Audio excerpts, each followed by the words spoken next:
I have just finished a several-week-long road test of the Canon R5, and I'm going to tell you what the pros and cons of it are against my usual camera, the Sony a7 R4. First up, I'm going to tell you what I prefer about the Canon R5. The user experience completely tops it for me on this camera.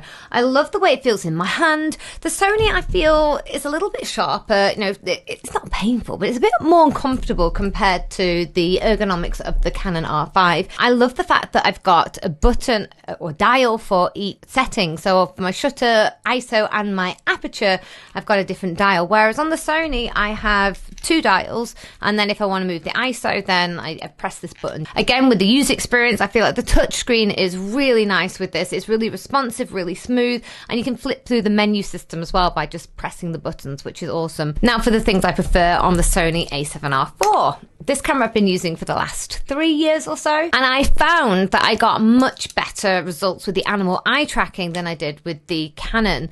The Canon sometimes grabbed the nose, whereas the Sony was more consistent with grabbing the eye. You can also use the animal eye tracking in any of the focus modes. Something that surprises me that I love about this Sony over the R5 is the flip out screen. When I got this camera, that was actually a downside to me. I wanted it to be fully articulating, but I shoot on the ground a lot, belly on the floor, looking up at the dogs, and oftentimes if I'm looking through the viewfinder, I have to crane my neck quite a lot, and it can get quite painful. So the thing I love about this is I can lie on my belly, pull the screen out and look down, and you know, the screen's in line with my lens still.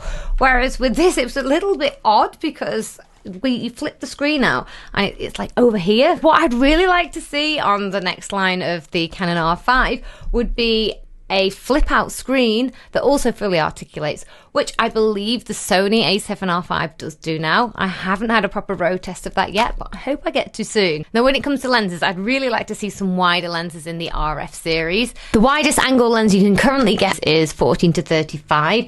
That is f4. If you want to go down to f2.8, then it would be the 15 to 35. For my a7 R4, I have a 12 to 24, which is a slightly wider angle. And I did find when I was doing the scarf photo, I used my 16 to 35, which I know isn't quite as wide as I would have the 15 to 35 if I was to get a wide angle for this, because I want to have that super wide open aperture at 2.8. What I would really like to see from the next generation of the Canon is a wider angle lens and a fully articulating screen that also flips out this way. Overall, I've absolutely loved using this camera. It feels so nice in my hand. It's a joy to use. The user experience is just impeccable. I can't wait to see what they do next.